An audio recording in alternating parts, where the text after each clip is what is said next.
નમસ્કાર. દિવસભરના તાજા સમાચારોમાં તમારું સ્વાગત છે. તમારી સાથે હું છું પિનલગીરી ગોસ્વામી. સમાચારો વિસ્તારથી જાણીએ એ પહેલા મહત્વના સમાચારો ઉપર એક નજર. મિત્રો, આજની વિડીયોમાં વાત થશે વરસાદ બાદ રસ્તાઓ ખખડધજ, તંત્ર ઘોર નિંદ્રામાં જોવા મળ્યું છે. આગળ વાત થશે અમદાવાદમાં કુખ્યાત બુટલેગરના પુત્રનું અપહરણ.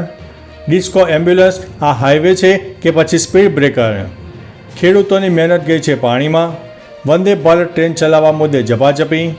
ભોજન ન મળતા ટ્રક ડ્રાઈવરે હોટલની બહારના વાહનોને કચડ્યા. રાજ્યમાં મોત આપતા ખાડાઓ જોવા મળી રહ્યા છે. રોજકી ડેમ આ સિઝનમાં પહેલીવાર ભરાયો છે. અંબાણી પરિવારના ઘરે બાપા પધાર્યા. આગળ વાત થશે તમન્યા ભાટનાને રાધા બનવું ભારે પડ્યું છે. સોનાના ભાવમાં થયો છે વધારો. યોગીની નજર ગીધ જેવી છે.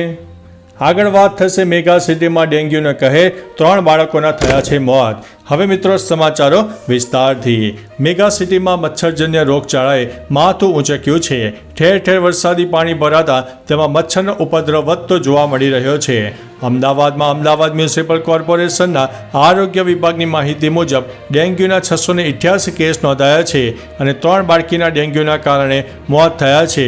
જ્યારે ડાયમંડ સિટી સુરતમાં ડેન્ગ્યુના 71 કેસ નોંધાયા હતા અને એક પરિણીતાનું ડેન્ગ્યુના કારણે મોત થયું છે. મિત્રો, અન્ય મહત્વના સમાચારની વાત કરીએ તો યોગીની નજર ગીધ જેવી. સીએમ અને ધનખડે સ્કૂલની શૂટિંગ રેન્જમાં પિસ્તોલથી નિશાન લગાવ્યું. બંને અનેક રાઉન્ડ ફાયરિંગ પણ કર્યું, જેમાં સીએમ યોગીએ સ્કૂલમાં રાખેલી મશીન ગન અને હાઈટેક હથિયારો હાથમાં લઈને જોયા. યોગીએ કહ્યું હતું કે દેશની પહેલી સૈનિક સ્કૂલ 1960માં લખનૌમાં સ્થાપિત થઈ હતી. ઉપરાષ્ટ્રપતિએ સીએમ યોગીના વખાણ કર્યા. આમ તો યોગીની દ્રષ્ટિ તીક્ષ્ણ છે, પરંતુ મારા કેસમાં ગીધ જેવી રહી છે. મિત્રો, અન્ય મહત્વના સમાચારની વાત કરીએ તો સોનાના ભાવમાં વધારો થયો છે. આવનારા દિવસોમાં સોનાના ભાવ વધી શકે છે. ગોલ્ડમેન સૈસાનો અનુમાન છે કે નજીકના ભવિષ્યમાં સોનાના ભાવમાં વધારો થશે.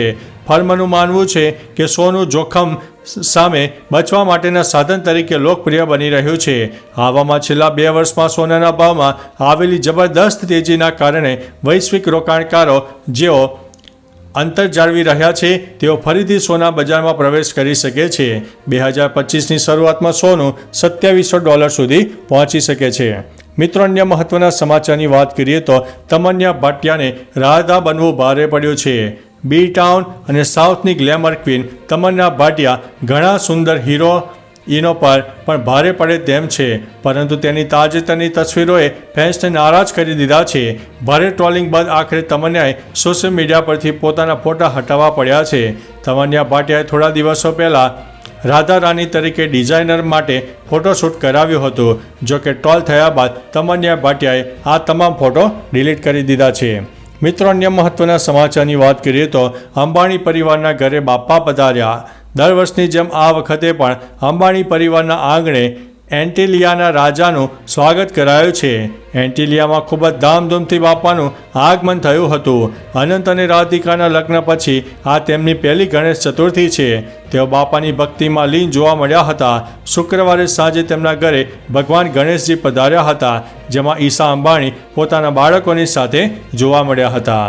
મિત્રો, અન્ય મહત્વના સમાચારની વાત કરીએ તો રોજકી ડેમ આ સિઝનમાં પહેલીવાર ભરાયો છે.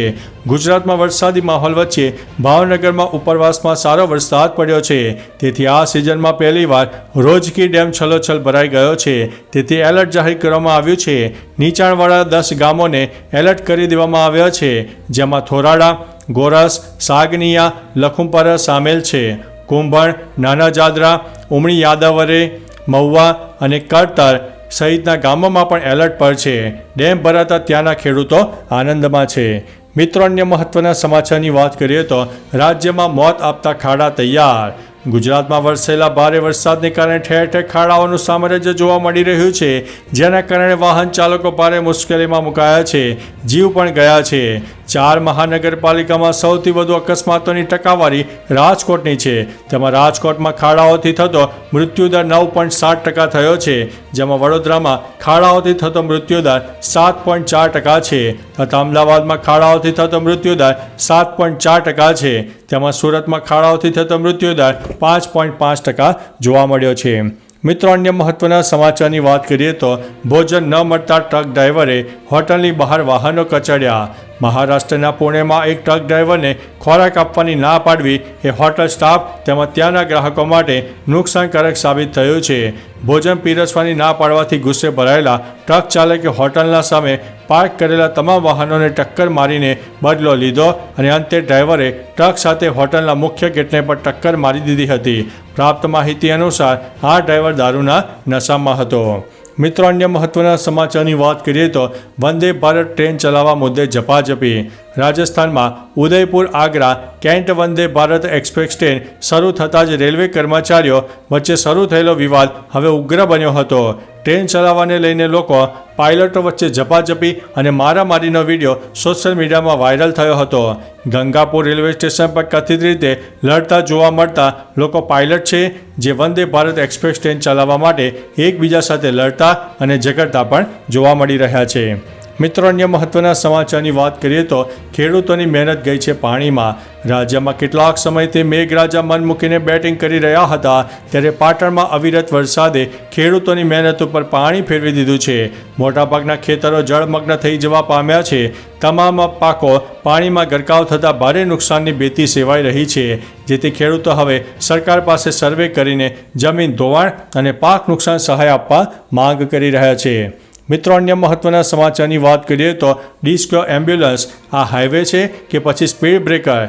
Rajkot Jetpur 6 lane highway authority માત્ર 70 કિલોમીટરના અંતરમાં બે ટોલ બૂથ મૂકીને પૈસા ઉઘરાવવામાં તો વ્યસ્ત છે, પણ વાહન ચાલકોને પડતી હાલાકીથી એકદમ અજાણ છે. ઠેર ઠેર ડાયવર્ઝન અને હાઈવેઓમાં ખાડા કે પછી ખાડામાં જ હાઈવે. ક્યાંક ડિસ્કો એમ્બ્યુલન્સ તો વાહનની ગતિ ધીમી પાડતા ખાડારૂપી સ્પીડ બ્રેકર. આ હાઈવે હવે દરરોજના 1.5 લાખ લોકો માટે માથાનો દુખાવો બની ગયો છે.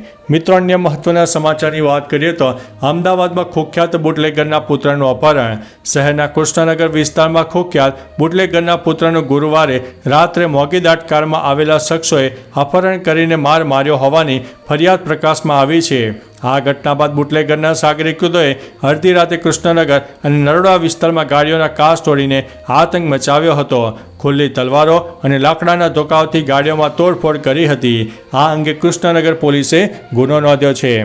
મિત્રો, અન્ય મહત્વના સમાચારની વાત કરીએ તો વરસાદ બાદ રસ્તાઓ ખખડધજ, તંત્ર ઘોર નિંદ્રામાં જોવા મળ્યું છે. રાજકોટમાં મેઘરાજાએ સટાસટી બોલાવી હતી. જોકે મેઘરાજાએ વિરામ લેતા હવે શહેરમાં ખાડા રાજ બન્યું હોય તે વાત નકારી શકાય તેમ નથી. ધોરાજીના મુખ્ય રસ્તાઓ ખખડધજ હાલતમાં જોવા મળી રહ્યા છે, જેના કારણે લોકોને મુશ્કેલીઓ પડી રહી છે. લોકો ત્રસ્ત થઈ રહ્યા છે. આ પણ બીજી તરફ ધોરાજી નગરપાલિકાનું તંત્ર કુંભકર્ણની ઘોર નિંદ્રામાં જોવા મળ્યું છે. તો ચાલો મિત્રો, ફરીથી દેશ અને દુનિયાના સુપરફાસ્ટ સમાચાર લઈને મળતા રહીશો. ત્યાં સુધી અમને રજા આપશો. નમસ્તે.